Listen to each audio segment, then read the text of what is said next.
Hey, welcome to Optimize Your Body with Martin Silva, where we talk raw, uncut facts to truly help you optimize your body. Hey Ben, how you doing over there, mate, in the wet UK? Nice? Mate, I've got a jacket on, it's all good. Weather's just another obstacle in life. Exactly. Yeah, we've got it easy over here in Sydney, mate. I mean, it's like in the winter, it's like, warmer than the average UK summer. But having said that, you had a lovely summer, didn't you, this year? We did, yeah, very spoiled. I will not complain. I will not do the British thing and be a weather moaner. No. It's just not worth it, is it? You just gotta, suck it up and crack on with it. 100%. Yeah. So, if you could just give us, if you don't mind, just give us a little bit of a heads up on your story, Ben, because, I've been listening to your podcast now for a solid few years. It was one of the first podcasts I listened to, and it's outstanding. I've learned so much. And, I know you have a really fascinating story, mate. So if you could just quickly run through, your story, really, mate. Sure. So essentially it all started at 18. I was obese, unhappy, unhealthy, had IBS, ADHD, eczema, asthma, loads of stuff going on. And I just kind of had this realization moment where I felt I needed to change to be more successful in my career. I was venturing into a career in acting, and I just felt that I needed to be fit, healthy, and essentially like better looking for my career path. So went on a journey to get healthier and fitter, wasn't really working, was hitting a lot of roadblocks.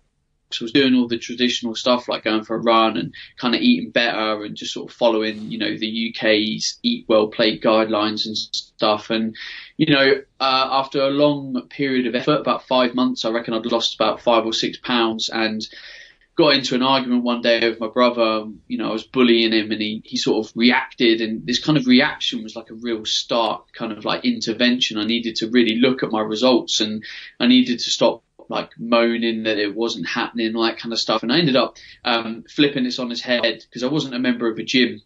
I was like, right, I'll go and join a gym. Joined a gym, fell in the hands of a great trainer. He recommended a book to me, How to Eat, Move and Be Healthy by Paul Chek. Went away, bought the book, read it in the space of a week. He changed my training so it wasn't all just running, and I started doing some weights and that kind of stuff.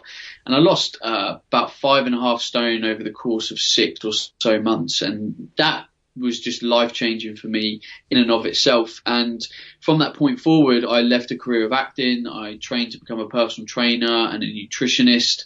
Since then, I ventured into the online space where I coach, I teach, I do a lot of public speaking. We have an education company, we have a supplement company.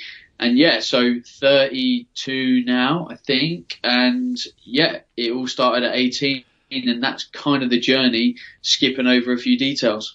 Wow. Yeah, so along that journey, along the way even, what challenges and difficulties did you face, going from fat to fit? Because if I remember rightly, as you said, you lost 5 stone, which for the listeners in kilos, about 35 kilos there and about. And then you obviously built something like another 18 to 20 kilos of muscle. So you completely transformed your whole life and your body. How did you manage, what challenges and setbacks did you face along the way? Because no doubt there must have been some. And, what advice do you have for someone who is maybe facing the same kind of issues? Any point in our journey, we sort of have a perception of self. So when I was overweight, I had this perception that I was overweight, unhappy, unhealthy.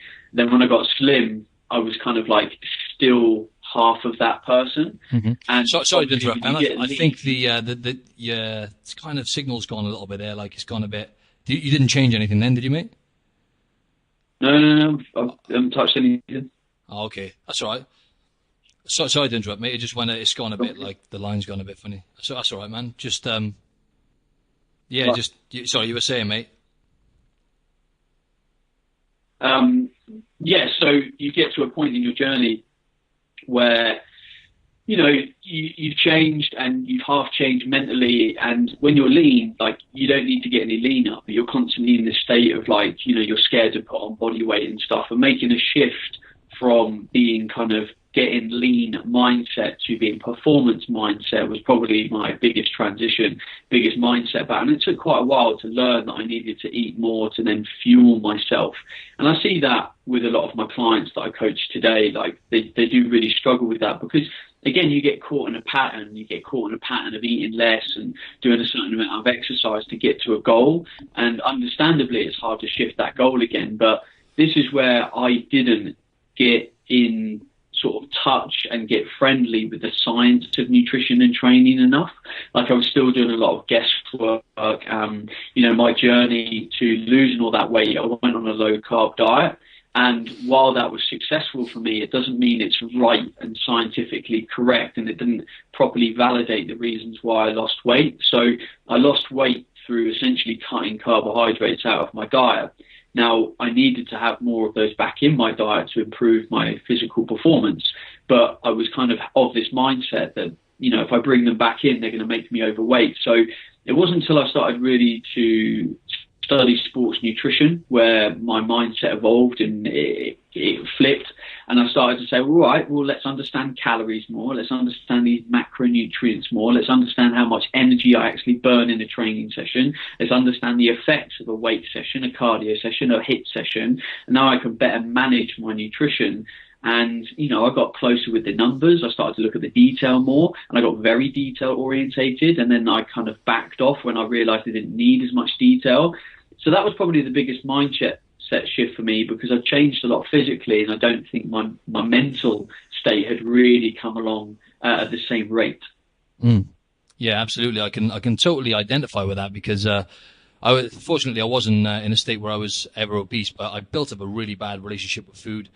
Kind of as a result from doing lots of competitions, like bodybuilding competitions, photo shoots, and much like yourself, I wasn't really well versed when it comes to the science side of it. So I was, like similar to yourself, I was cutting the carbs down and not fueling my body and seeking out enough nutrients. So I can totally relate to that. And just bouncing off what you said there is, as we notice on social media now, like it's kind of like a body positive kind of vibe, which is like sweeping across social media, right? Everyone is always putting their best foot forward, and essentially it's delusional, right? So a lot of people tend to look at, whenever they go on their feed, a lot of people are just bombarded with, images of people looking, tip top, if you like, or at least in their head they are.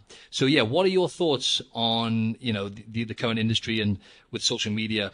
And as I say, the kind of, it is definitely not, I don't think, doing any favors as far as the body image issues people have, when it comes to them comparing themselves to other people and stuff. So yeah, what's your thoughts on that, Ben? So we definitely have a bit of a problem, but the reality is social media can be negative and it can be positive. So there's an awful lot of people out there promoting the wrong messages, the wrong images, and the flip side of that is there's also a lot of people promoting the right kind of messages and the right kind of images, etc.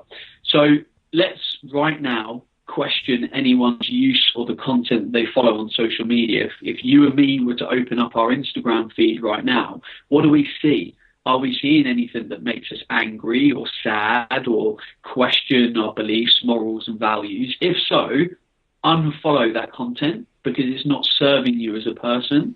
So while we can sit here and can complain about how social media makes us feel, we are actually in control of what we follow, and I think people forget that. So on this journey of building this kind of digital ecosystem that we're now surrounded by every day, social media, email, like the digital world is here to stay. When we follow things online, we accumulate people and things. So we follow people, we like Facebook pages, but we all have the power to go and unlike Facebook pages, unfollow people if they're not serving our journey.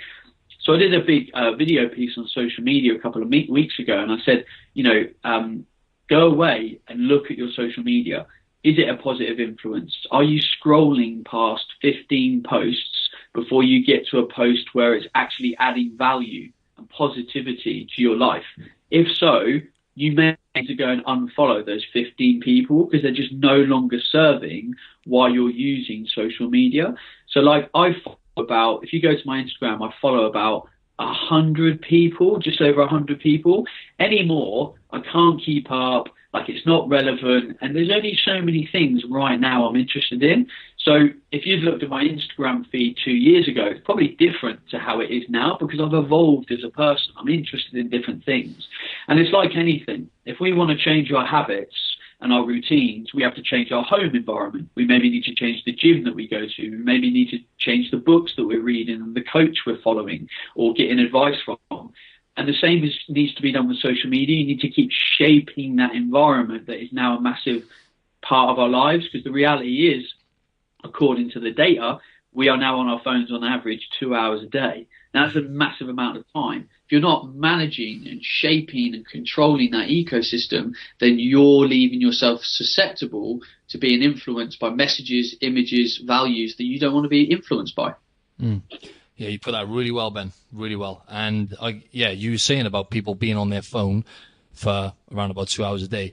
I think that social media alone, I think, is averaging about 2.5 hours a day. I'm not sure if you read that book, Ben, Irresistible by Adam Alter. I haven't, no. Yeah, because he states everything in there, and it's a minimum. The average is a minimum of 2.5 hours of social media. Yeah, so you're totally right. And it comes down to whatever you're putting into wherever you're listening to and feeding your brain with. Obviously, podcasts.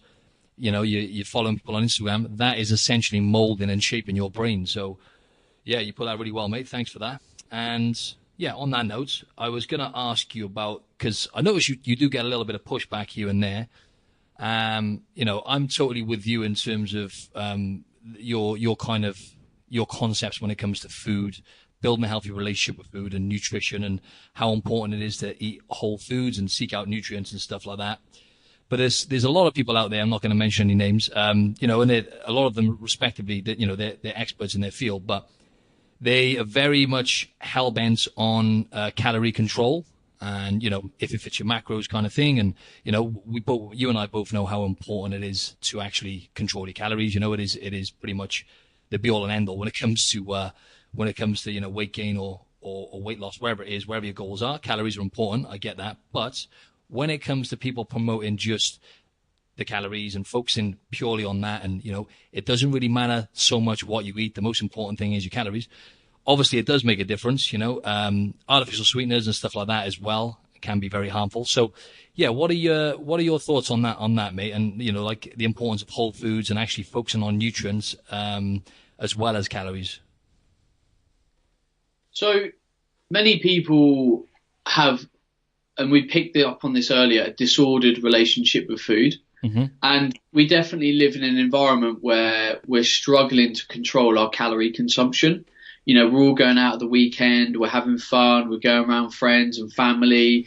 We don't plan our food enough and we get caught out, and then we're in a Starbucks grabbing a sandwich and a packet of crisps, and then we get a mocha frappuccino that's got, 300 calories in it and stuff. So as you've mentioned, calories are very important. The calories that we eat are also very important. Like, if people don't want to leave themselves more susceptible to, lifestyle related diseases, and there are many of them, heart disease, diabetes, these are all preventable to a degree. Don't get me wrong. There's genetics involved and a few other things, but most of these things are lifestyle related. So everyone has the power to influence that, but we need to be aware of all these different environments that are tripping us up. So most people, if you ask them, are aware that they eat too much and maybe they eat some of the wrong foods and that kind of stuff. But people have to now stand back and ask themselves, why is that?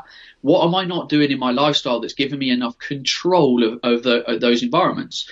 So I was chatting on my Instagram story yesterday where I was telling everyone that I really indulged this weekend, went out for a big meal with my wife because we hadn't been out for a while together. So we had a lovely meal out. Then on Sunday, we had my mum around for breakfast. We went out and had a big roast dinner with a cheese board with some of my other family, and I overate. And I just said to my Instagram story, I'm like, I'm not going to get upset about this. I'm not going to feel guilty or anything like that. I'm just going to do something about it. I'm in control. So what do I need to do now that I've overindulged? Well, I need to go away and kind of almost underindulge. So yesterday, I ate about 1,000 calories less than I needed to. And today I'm pretty much back to where I need to be. So not enough people are standing back and looking at the control that they have and planning far enough in advance to keep that control. If you know you're going out for a big meal on Saturday night, look to control that variable. Don't just go, oh, shit happens, like I'm just going to eat whatever and they'd be upset about it on Sunday. You are in control. We're all in control of it. So, calories are important, nutrients are important. We are all in control, and it comes back to the social media kind of analogy that we just looked at. Like, spend enough time on your problems. The amount of people that I speak to, and I'm like, this problem you're asking me about, how much time have you actually spent working out why this problem exists? You haven't. You've just gone, oh, I've got this problem, I'll Google it, or I'll ask a friend, or I'll just hope it sorts itself out. No, sit down. If most people are really honest with themselves, they know the answer to most of their problems. Like, if you weren't sleeping well at night and you spent 10 minutes with a piece of pen and paper and wrote down all the reasons why you think you're not sleeping well at night, you'd probably work out why that is. Maybe your bedroom's too hot, maybe your mind's busy before you go to sleep, maybe your partner's, chewing your ear off and giving you too much pillow talk, maybe you've got Netflix on too long. Like, all these problems are there staring us in the face, but we just don't spend any time problem solving them anymore because we're attached to our phones, we're watching telly, we live in a Google generation where we're just like, oh, I just Google the problem. And, for me, the problems are really, really easily solvable if you spend the time sorting them out. Yeah, that's exactly right. That's exactly right. Self-awareness is key, isn't it? So, yeah, I can relate to that as well, because I done the same on the weekend. I ended up overeating a lot, actually, more than I have in a while. And yeah, just the following day on Sunday, I didn't actually eat too much on the Sunday, but I pulled it back a bit. For example, I just fasted in the morning, trained, and then I kind of maybe overate a little bit actually on Sunday, tell a lie. But yeah, then come Monday, you're in control, as you said. And you've just got to underindulge then, yeah. Because thing is, Ben, I have this kind of conversation with clients, quite regular. You know how it is as a personal trainer. And, yeah, so a lot of the time they will kind of just sabotage on the weekends because a lot of people lose control on the weekends. But then a lot of them now are coming to terms with the fact that actually I'm in control Monday, Tuesday. I can pretty much underindulge a little and I'm back on track. So, yeah, you simplified that really well there, mate. And yeah, onto the next one. I was going to ask you about the fitness industry now and some kind of business related questions now. But yeah, so obviously being a businessman and watching how much the fitness industry has evolved, and especially with the emergence of social media, as we've touched upon, how have you, as a businessman, adapted to that? How have you managed to kind of, roll with it and still, adapt and mold whatever your business model is into still actually making progress? Firstly, I think you've obviously just got to keep up. You've got to be following potentially news sites or social media outlets where you're getting this updated information. So, like, even simple things like as a business owner, if the Facebook algorithm changes, I need to know about it because it affects how I promote my message and how I communicate to people. So that's the first thing.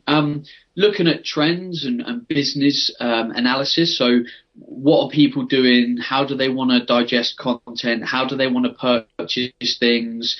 When we look at just even buying something off a website, because of the age of technology, for simplicity in design, we ended up getting used to a site like one click buy, and it's literally being delivered tomorrow.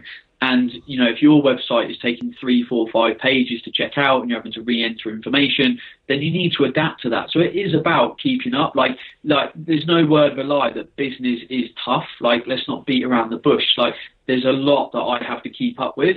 Now, I'm fortunate that I have a very well-trained team now, and they help me keep up, or we keep up as a whole together as a unit.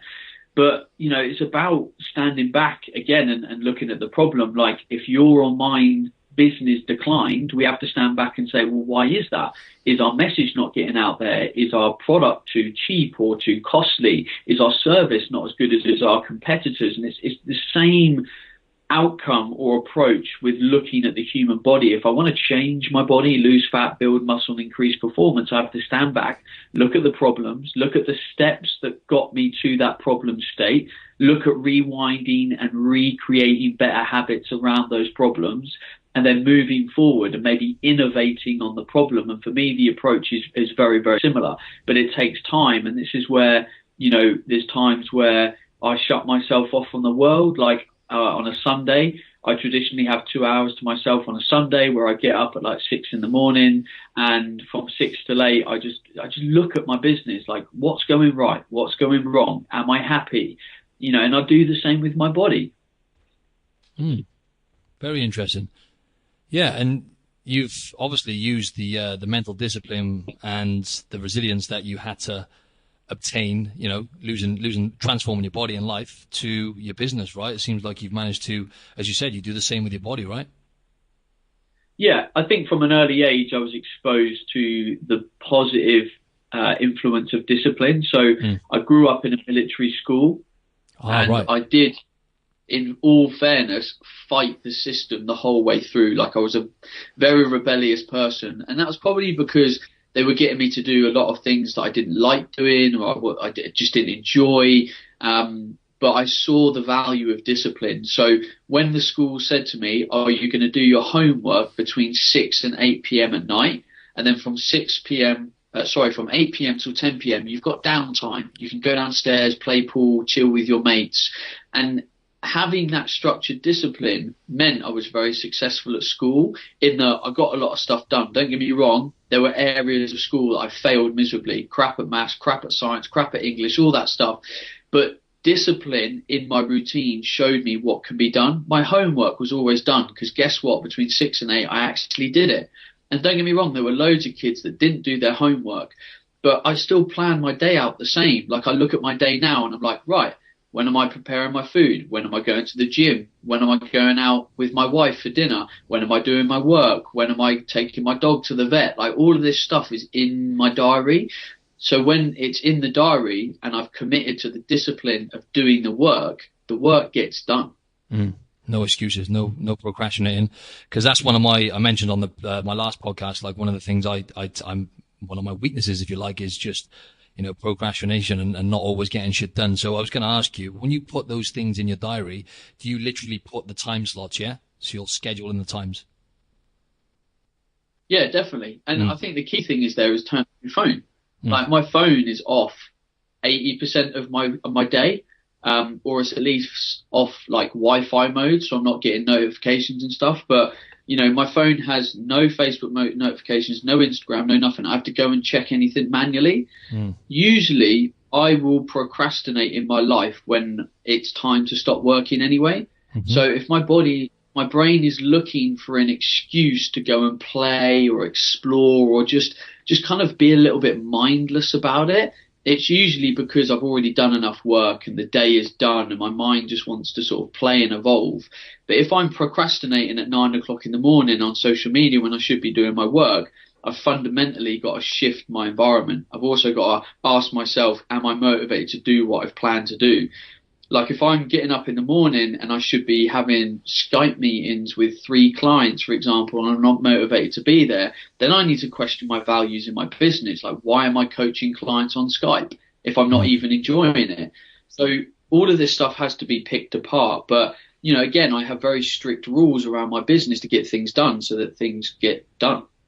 Absolutely. I'm just going to have to get my phone outside there, mate, because, I'm improving on it now, but I think that is actually the solution. I don't know why I've never done that. It's obviously, as you mentioned, with social media, it's just an addiction, right? So, I was just going to say one more thing then. Yeah, so at the moment, you're actually... Remember, it's Facebook's job to make their platform as addictive as possible. So I know that if I go onto Facebook to do one thing, I will rarely do just one thing, because Facebook is there to make me scroll and explore and do things. So I literally just have a very strict rule of do not go on Facebook apart from this half an hour a day. And when you go on for this half an hour a day, you're going to do this stuff. and then you can scroll, and then you can play or whatever, and then it goes off. And there's even timers and apps that you can get on Facebook to make sure that your Facebook is only available between certain times of the day. There's even apps that you can get that hide your news feed, so you can't even go onto it. Why? Because the human brain wants to explore and play and procrastinate and see things, and Facebook knows that.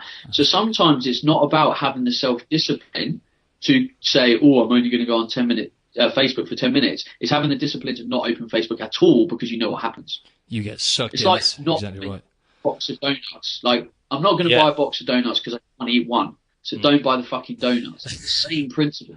That's exactly right. And I was going to say to you again then, that was exactly what you said was in that book, Irresistible. Very good book, folks. Honestly, I would recommend listening to it. But yeah, they say that exactly the same thing.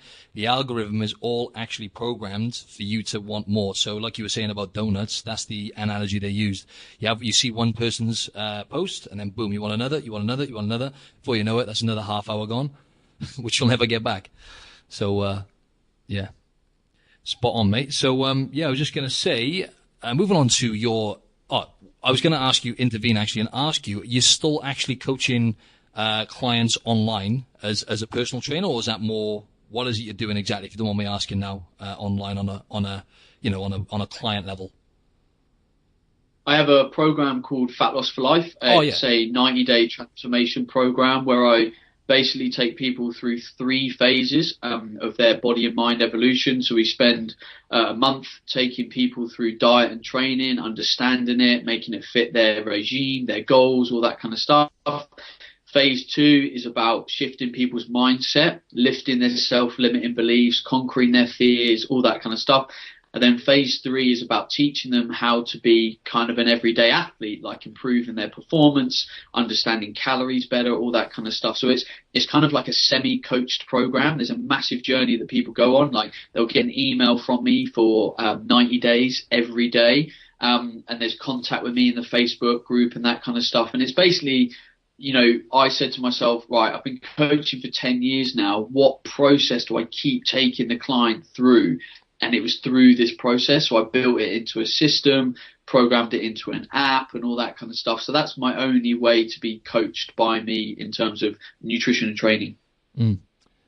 Yeah. And based on what you were saying there, so my position right now is I'm actually trying to build an online business myself. And my friend and I actually, I have to shout my friend out.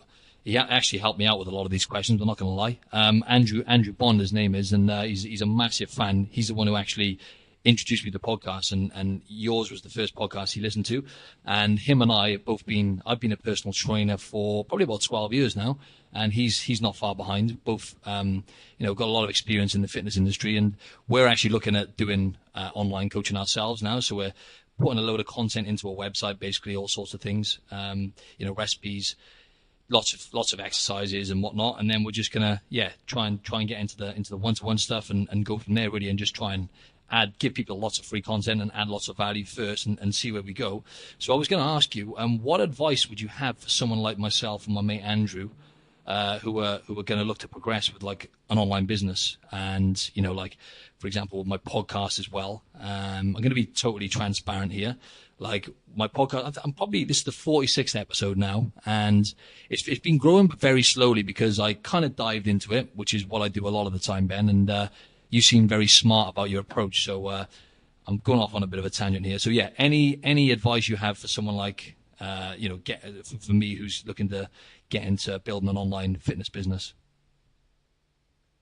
So probably similar advice to what we've been discussing in this trend of this podcast today is be methodical and be strategic about it. So someone wants to run an online business, someone wants to transform their body. Okay, awesome. What does the end goal kind of look like? No one's going to know what the end goal 100% looks like, because it's just going to change, it's going to shift, it's going to morph a little bit. So what does the end goal look like? Okay, so what is the end goal from a business perspective for the user? Okay, you want to change people's bodies and minds. Okay, what kind of system or program or process might that look like?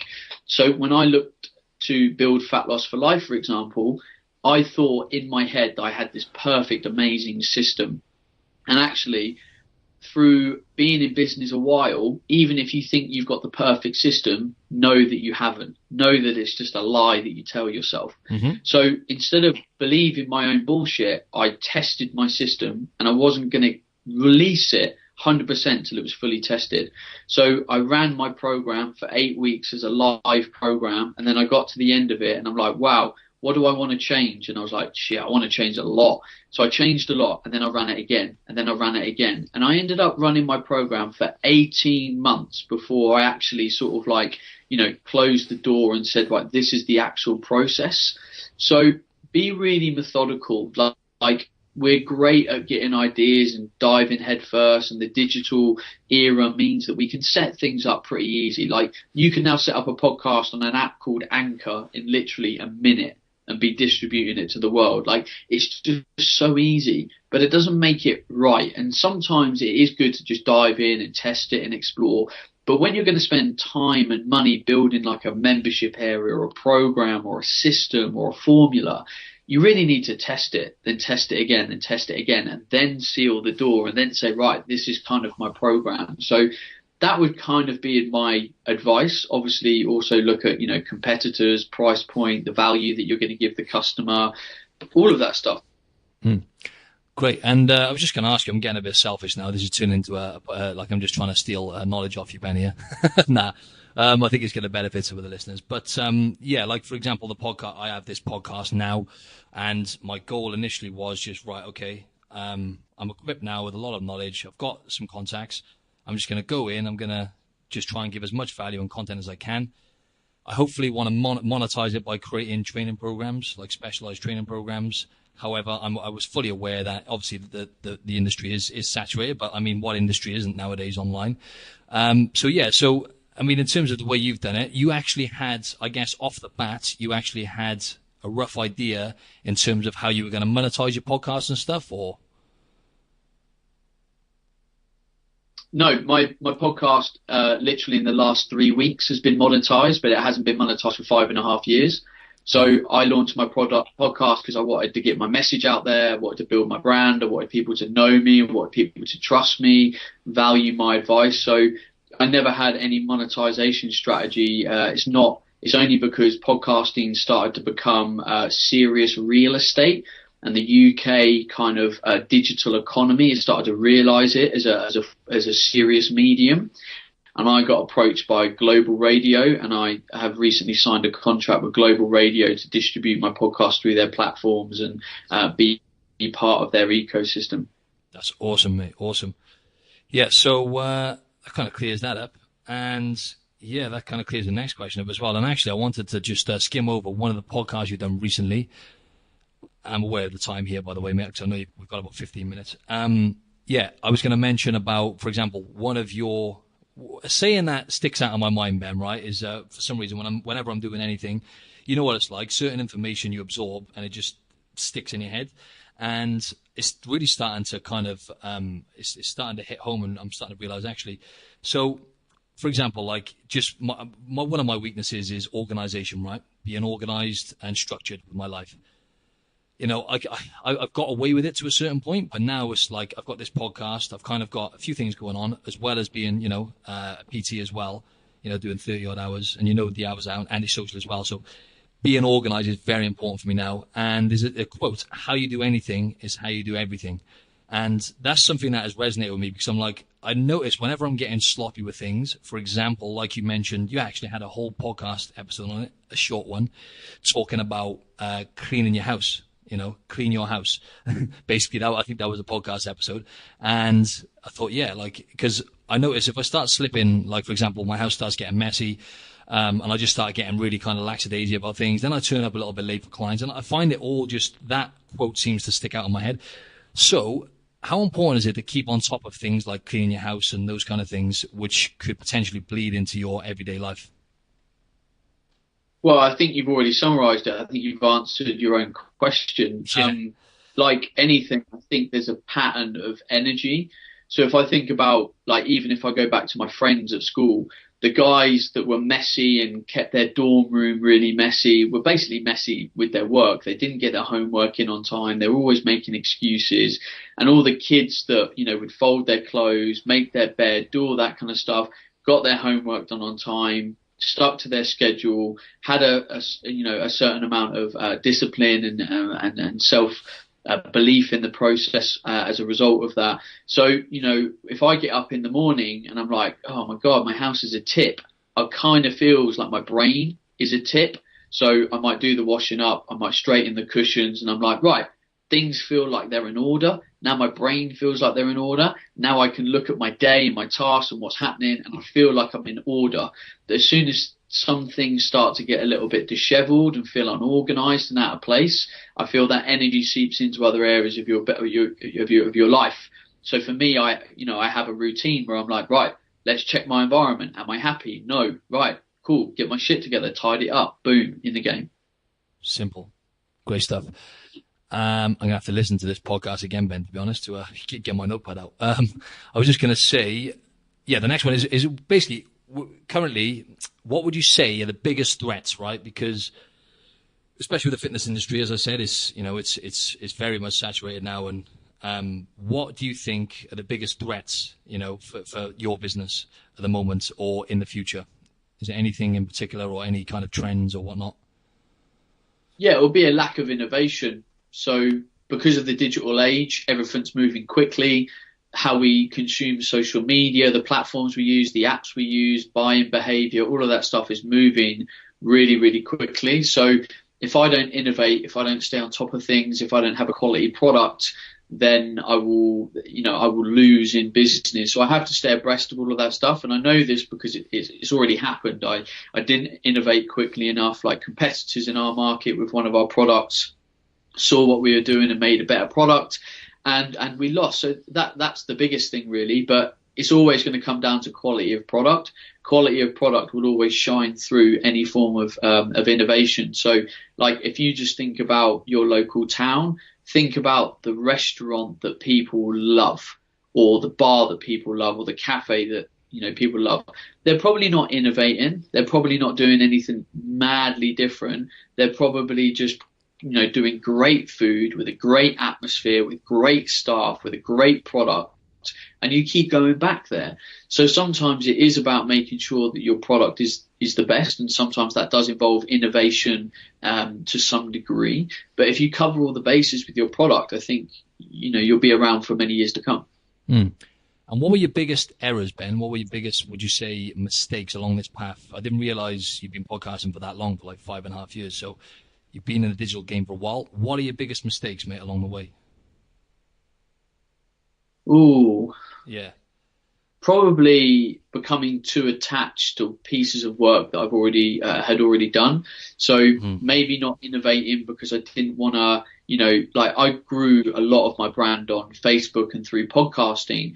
But then Instagram became really hot and everyone was using Instagram. And I was like, but I've got 60,000 followers on Facebook.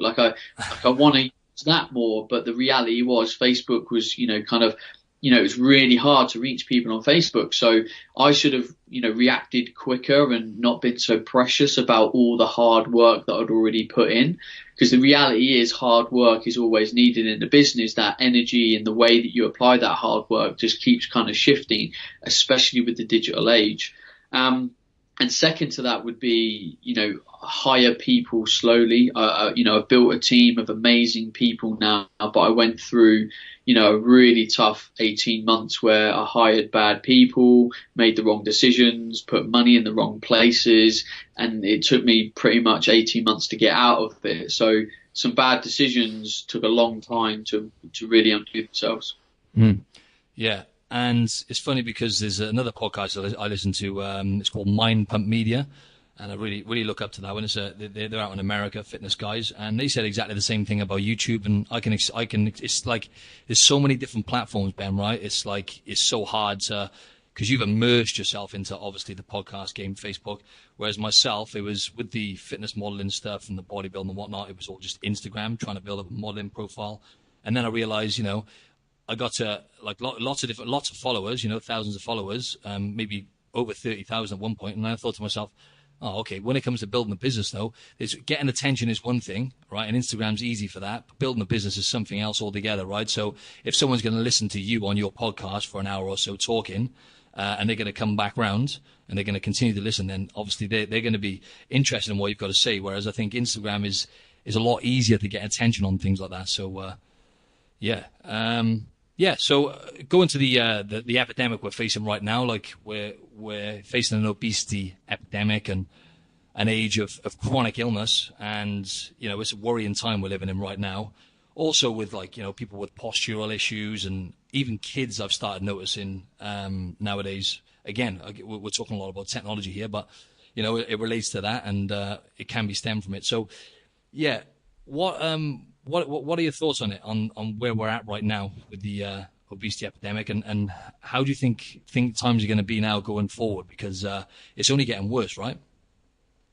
It is. I mean, that is obviously an absolutely massive question, and you could spend hours on it. What I want to impress on people, and it's been a theme for this podcast as well, is that we're all in control of our own outcomes. So let's not complain about like what is and the state of play, and we're all in control of our bodies. We're all in control of the way that we think. We're in control of things like our posture and our pain to a degree. I get 100% that some people have got, worse situations than others, but you can always make your own situation better.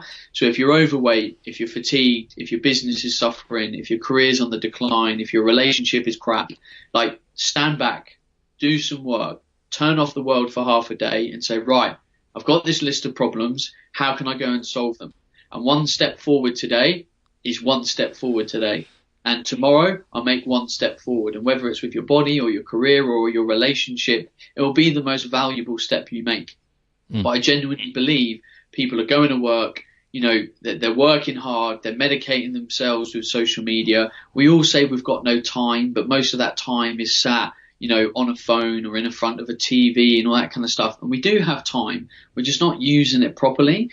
And one of the reasons I spend a massive amount of my day with my phone and my computer turned off is because I get things done. Like I've got all the time in the world, realistically, to go to the gym, play rugby, go out for dinner with my girlfriend, get all this stuff done, because I'm not filling my time with random shit that I don't need to. Don't get me wrong, I'm still consuming podcasts, reading books, looking at social media, but I choose those times when I do it, and I'm quite diligent about those times because I know the outcome. If I'm not diligent with those time slots, I lose time, and then I get frustrated at the end of the week because I haven't had enough time to read that book that I wanted to, or spend enough time with my wife, or go running or walk my dog or whatever. So I think we're all in control, but we genuinely need to give more attention to our problems and not moaning about our problems and just sitting there on the phone or in front of TV. Absolutely. And let's talk about one of your books. It's only two more questions now, but one of your books, Awesome, How to Be an Awesome Personal Trainer. And I heard one of your podcasts, I don't know whether it was a recent one or not, but you were talking about when you first started out as a trainer and you looked up to your lad Tom, and how he really put his clients first and genuinely cared about them and stuff. And that is my approach nowadays. Over the last few years, since listening to your podcast and one or two others, I've really evolved massively as a personal trainer. Yeah, so I was just going to ask you, how important is it to put people first and actually, put your clients first and stuff, and just in everyday life? Well, we become a personal trainer to help people. So if we're not putting those people first, the reality is we're doing a crap job. And I wrote that book because I realized I was doing a crap job. Like, I wanted to help people, but I was still too involved in my own journey, my own progress, my own abs, muscles, fat, all the rest of it. And that wasn't making me have this 100% shift to a client-centered business. And it wasn't until I got into this gym and I watched this guy, Tom Cowan, who starts off the introduction to my book. And I was like, why is this guy a successful personal trainer? Because he's in my head, I was like, this guy's, not great. Like, he's not doing these things like standing on the Swiss ball and handstand push-ups and stuff. And I was like, well, hang on. He's caring about his client. That's why he's getting great results. He might not be using the world's most perfect method, which is completely subjective anyway. He's just caring for his client, and they feel truly valued, and they're on a rewarding journey because they're listening, because they feel like they've got that support. And I wasn't there being my client's cheerleader and doing the right things for them. And that's why I wasn't a good enough personal trainer. And I was fortunate that I had enough self-awareness to stand back and analyze it, and then go on a real journey that made me a great coach at the end of it. Great stuff. Thanks a lot, Ben. You covered everything there. You covered the last one. So, where can people find you, Ben, on the socials or whatever? Yeah, so the name is Ben Coomber, Coomber. So if you type that into Google, you'll get loads of cool stuff. We've brought up my podcast a few times. My podcast is Ben Coomber Radio. There's over 360 odd episodes now, so there's a lot of information there for people to digest. I'm Ben Coomber all over social media. Facebook tends to be kind of quite educational stuff. Instagram is a mixture of educational and inspirational, kind of a bit more personal, a bit more musings. But, if you want to find stuff, everyone's got a website. My website is bencoomber.com.